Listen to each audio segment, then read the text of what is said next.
कई वर्षों से अब देख रहा हूं, फिक्शनल चीजों पर बातचीत बहुत होती है। चुनाव तक में जनता के मौलिक मुद्दे गायब कर दिए जाते हैं। उसमें बहुत बड़ा सहयोग है मुख्यधारा की मीडिया का, मुख्यधारा की मीडिया प्लेटफॉर्म्स का।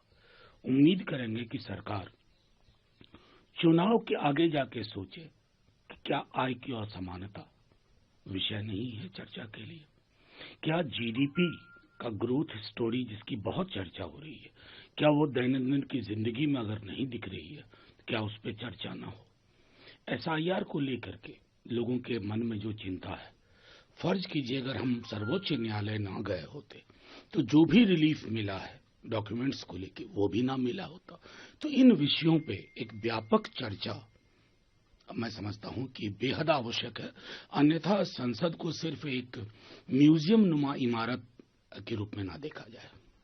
सर, जमीन आ जाएगा तो देश में जिहाद हो सकता है। देखिए, मैं आपको एक चीज स्पष्ट तौर पे कहूं, मैं, मेरा दल, मेरी लीडरशिप और हमारी पूरी धारा अतिवाद से लड़ रही है। 11 वर्षों से सिर्फ हम बीजेपी से नहीं लड़ रहे, एक अतिवादी सोच से, अतिरेक की सोच से लड़ रहे हैं।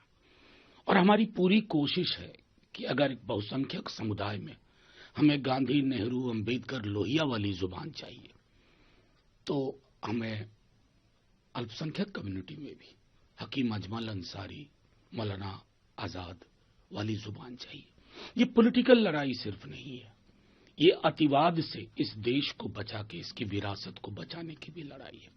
जो लड़ाई संवैधानिक तरीकों से हो सकती है, उसके लिए अतिवादी सोच, मैं समझता हूं उससे एक व्यापक दूरी अगर इस देश ने ना बनाई तो ये हमारे लिए उचित नहीं। जैसे कि मैं सो रहा हूँ तो पिताजी को जगाना है मुझे, तो वो डायरेक्ट उठाने के बजाय, और हिंसा की परंपरा मेरे यहाँ नहीं थी सौभाग्य से, तो वो क्या करते थे कि उस कमरे में आ जाएंगे या बाहर से गुजरेंगे और चौपाई बोलेंगे, प्रात काल उठ के रघुनाथा